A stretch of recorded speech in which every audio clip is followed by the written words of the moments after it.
Morning everybody.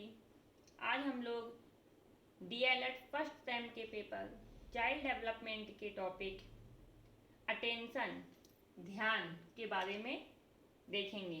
तो आइए देखते हैं। सबसे पहले हम लोग अटेंशन को हिंदी में क्या कहते हैं? ध्यान या अवधान। ध्यान या अवधान दोनों एक ही बात है। अटेंशन को चाहे हम ध्यान कहें या अवधान कहें। तो आइए पहला देखते हैं ध्यान का अर्थ। ध्यान क्या होता है, किसे कहते हैं ध्यान? वैसे तो आप सभी ध्यान के बारे में समझते ही होंगे। आइए देखते हैं ध्यान क्या है। संसार में अनेक प्रकार की वस्तुएं होती हैं जिनके बारे में हम सुनते हैं, देखते हैं तथा उनके प्रति आकर्षित होते हैं। कुछ वस्तुएं ऐसी होती हैं जिनके ऊपर हमारी चेतना अनायास केंद्रित हो जाती है।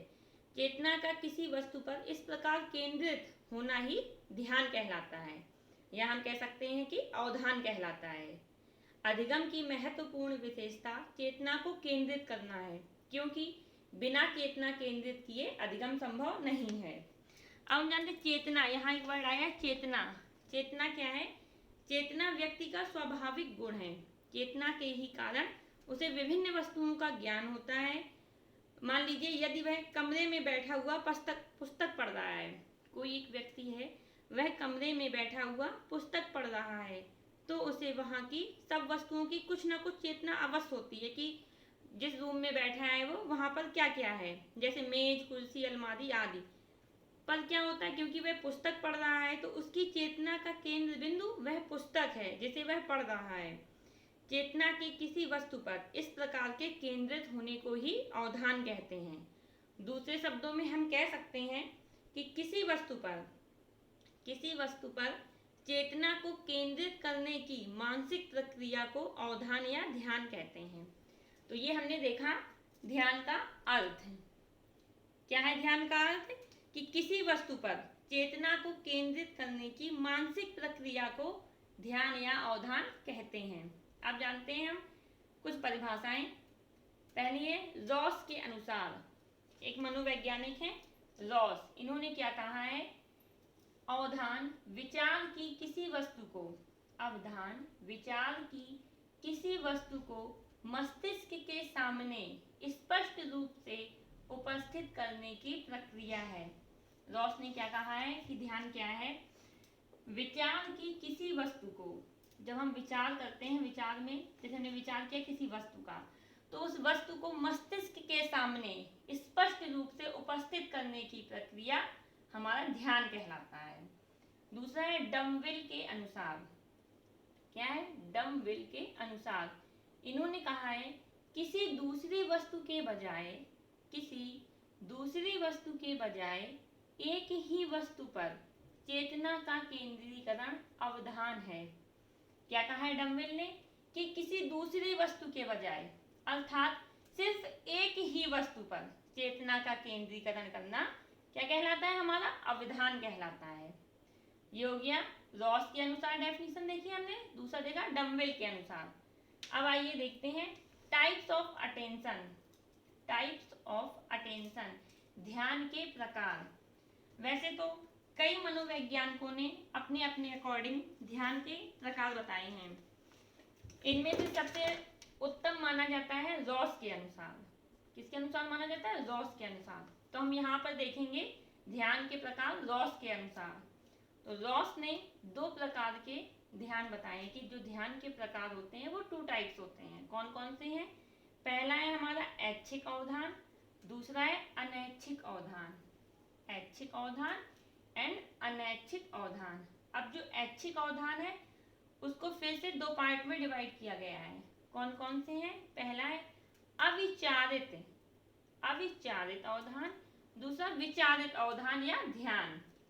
इसी प्रकार अनैच्छिक अवधान या अनैच्छिक ध्यान को भी 2 पार्ट में डिवाइड किया है। पहला है हमारा सहज ध्यान, दूसरा है बाध्य ध्यान या अवधान। तो आइए पहला जानते हैं हम ऐच्छिक अवधान क्या होता है, या ऐच्छिक ध्यान क्या होता है, किसे कहते हैं? ऐच्छिक अवधान में उद्देश्य के कारण जानबूझकर किसी वस्तु या विचार पर ध्यान केंद्रित किया जाता है। इसमें क्या होता है, ऐच्छिक, जैसा कि ऐच्छिक यानी इच्छा के अनुसार।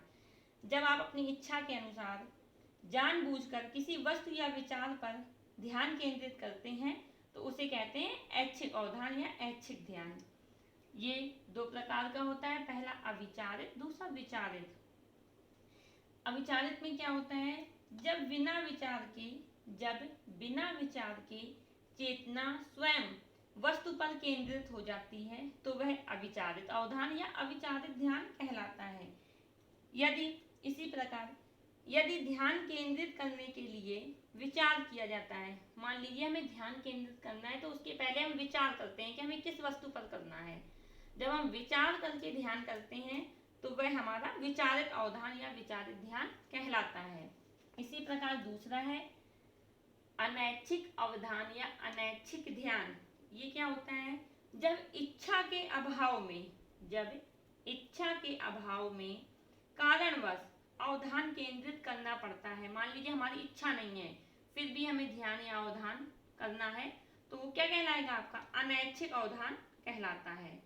मतलब क्या हुआ, जब इच्छा के अभाव में अवधान केंद्रित करना पड़ता है तो वह हमारा कहलाता है अनैच्छिक अवधान। अनैच्छिक अवधान भी दो प्रकार का होता है, पहला है सहज अवधान, दूसरा है बाध्य अवधान। सहज में क्या होता है, जब स्वाभाविक रूप से अवधान केंद्रित हो जाता है तो वह सहज अवधान कहलाता है। यानी जब स्वाभाविक रूप से ध्यान केंद्रित हो जाता है तो वह हमारा क्या कहलाता है, सहज अवधान या सहज ध्यान। इसके विपरीत बाध्य में क्या होता है, इसके विपरीत यदि बाध्य होकर, जैसा कि नाम से स्पष्ट बाध्य, यदि बाध्य होकर ध्यान केंद्रित करना पड़ता है तो वह बाध्य अवधान कहलाता है। सहज यानी सहज हो जाता है, अपने आप हो जाता है तो सहज अवधान कहलाता है। बाध्य करके अगर किया जाता है तो वह बाध्य अवधान कहलाता है। इस प्रकार ये हो गए हमारे ध्यान के प्रकार। क्या देखा हमने, पहले ध्यान देखा, अटेंशन, ध्यान का अर्थ, ध्यान किसे कहते हैं, इसके बाद ध्यान की परिभाषाएं रॉस के अनुसार, डम्बिल के अनुसार। इसके बाद हमने जाना टाइप्स ऑफ अटेंशन, ध्यान के प्रकार। ध्यान के दो प्रकार होते हैं, ऐच्छिक अवधान, अनैच्छिक अवधान। ऐच्छिक अवधान के बारे में जाना, ये फिर से दो प्रकार के, अविचारित और विचारित। इसके बाद अनैच्छिक अवधान के बारे में हमने जाना, वो कितने प्रकार का, दो प्रकार का, सहज और बाध्य। तो आज के लिए इतना ही।